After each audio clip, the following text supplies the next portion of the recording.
Hello, tarot friends. It's Jennifer, the Bohemian Intuitive. Welcome back, or welcome if you haven't seen me before. So, today we're going to talk about using tarot and oracle together.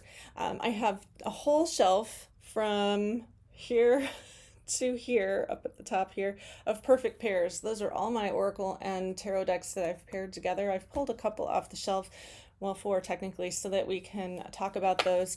First, we're going to talk about how to use an affirmation deck with tarot. This one is my favorite one, Little Frog's Guide to Self-Care. I don't think it is focusing very well. And then the flower child tarot. And then we'll talk about how to use a more traditional oracle deck. So with the fairy wheel tarot, and I've got Kate Forsyth's fairy tale oracle, and these are really, really beautiful. They all work really beautifully together. So let's go tabletop and see how these work together, shall we? Okay, so we're going to use Flower Child Tarot and Little Frog's Guide to Self-Care. I think the most common way to do this is to, pull a spread and then pull kind of a final message from an oracle card. So let's use my Rose Thorn advice real quick. And I think most people might know this, but let's just pull a quick Rose Thorn advice from the Flower Child Tarot here. And then see what we can get. So our rose is the Hanged One. So taking a beat, and we're looking at things from a new perspective.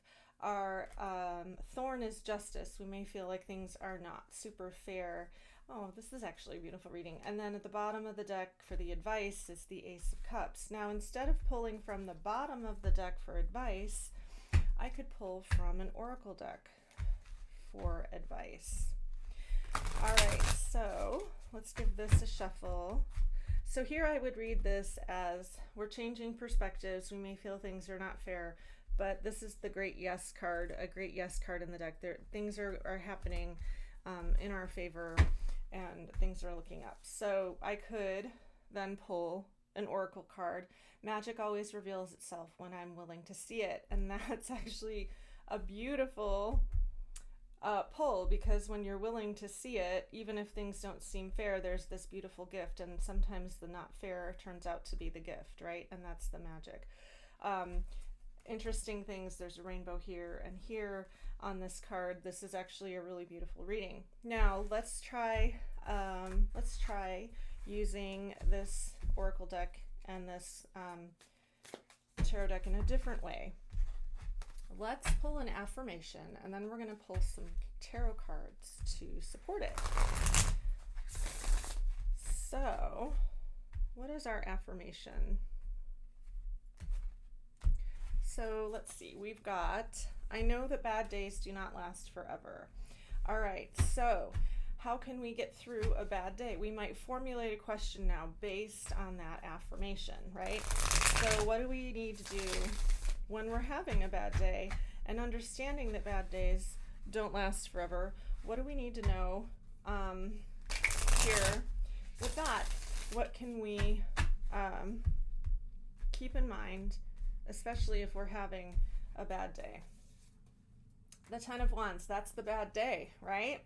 So the Ten of Wands, though, heavy, lots of burden, lots of things to do, but there's a path here and they're almost home. So remembering that it's almost home, you're almost done with this project. Then what else do we have? Well, the Tower is a very big bad day. That's the no good, horrible, very bad day, right? So sometimes, though, we need to bring things down in order to get to where we need to go. And remembering that the bad day doesn't last forever. This is kind of amazing. These two decks work so beautifully together. The Eight of Swords. So the Eight of Swords, I'm going to pull four cards, by the way, kind of in a cross pattern, okay? So the Eight of Swords here tells us of restriction. We can't be restricted by our own thoughts, especially in all of this heavy energy. And then at the top of the deck, we have the Two of Swords. So we might need to make a decision in order to move forward, right? We may be a little stuck and needing to make a decision, knowing that the bad day doesn't always, it doesn't last forever. What can we do to move this burden. What can we do about the Tower? What can we do about the Eight of Swords? Well, we can make the decision or sit with it for a moment. Sometimes we have to sit in the bad in order to move beyond it, right? And then I'm going to pull one more clarifier, and we'll use from the, let's see, Ace of Pentacles. So there is an opportunity here within this sitting with it. Once we sit with it for a little while, we may see the opportunity that is the bad day, right? So do you see how I kind of used this as the focus card here in order to figure out about how to get through a bad day? And this actually worked really, really beautifully. So let's use, so that's how, maybe how to use an affirmation deck. And I think this way is my favorite way, pulling a card and then pulling cards around it to kind of using the oracle to clear, or I'm sorry, the tarot to clarify the oracle, if that makes sense. Okay, so let's give the fairy tale tarot here a try. And this one is so lovely, and I'm pretty sure it's safe. Just double checking. I don't want any, yeah. So this is the Fairy Wheel Tarot by Leeza Robertson. It's really, Robertson, sorry, it's really, really beautiful. And then we have the Kate Forsyth's Fairy Tale Oracle, which is also just incredible. And that's illustrated by Merle Hunt. Okay, so how might I use this? We're gonna do a 9-card spread now, and this is kind of a traditional Lenormand kind of spread. So I'm gonna shuffle up both decks, okay? And this time I'm gonna use the Oracle in the Four Corners of the 9-card tableau. There's a beautiful book, and I cannot remember the author. If I remember, I will put it in the description, about the tarot tableau, about using traditional Lenormand or Lenormand tableau reading styles with tarot. Really, really interesting and helpful. All right, so I'm going to put an oracle card at the four corners. And I know my all my stuff is in the way at the top here. We'll move things around a little. And then I'm going to put a card here. I'm going to put 3 cards here. And then I'm going to put a card here. So now I have 1, 2, 3, 4, 5, 6, 7, 8, 9, right? Okay. So in a 9-card spread, you tend, for me at least, you tend to read the 4 corners first, and then you read this down and this across, and then this across, and then this across, right? So let's see what we have. We have Dagger, Little Mermaid sees the sword. We have, again, the Little Mermaid, the sun, be bright. We have Nettle, wild swans, resolutely face your difficulties. And we have Rescue, Bluebeard, save yourself. So this is really actually quite beautiful. We've got seizing the power here, right? We have be bright and stand in your power and stand in your light. No one else is coming to save you. You have the power to save yourself.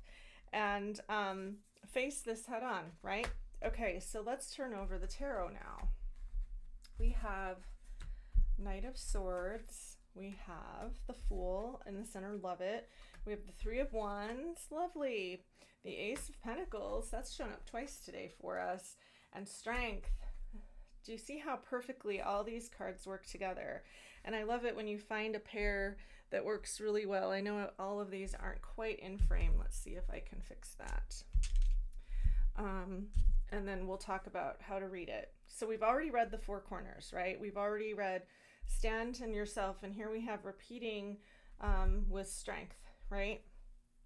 And then we have be bright. There may be a new opportunity, so face that. So a new opportunity here, and right, is very much the Fool as well, opportunity and Fool. So let's read this across as a 3 card. We have Strength, we have the Fool, and we have the Ace of Pentacles. Inner fortitude, be strong, you've got this. It's a new beginning, which may feel challenging, but it's a new beginning, and it's a beautiful new opportunity, this new beginning. Now let's read these down.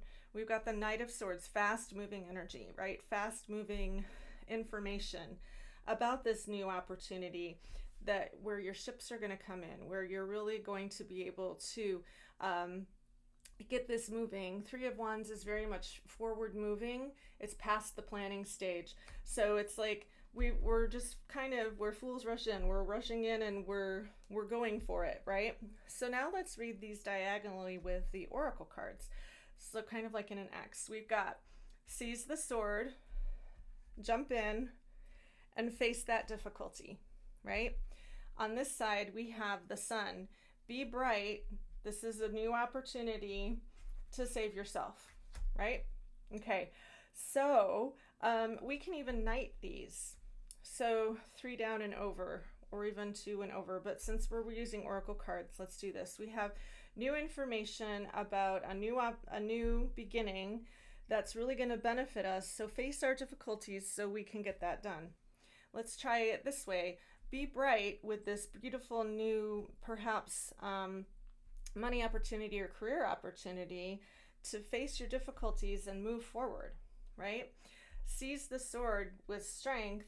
You can save yourself with this new opportunity. You see how all of these start to repeat themselves. It's a beautiful way to get a message. And if you use the 4 corners message or spread idea with the oracle cards, it really does makes for an interesting reading. Now you can put the oracle card in the center if you want. You wouldn't have to do a whole 9 cards. We could do a 5 card spread with an oracle in the center.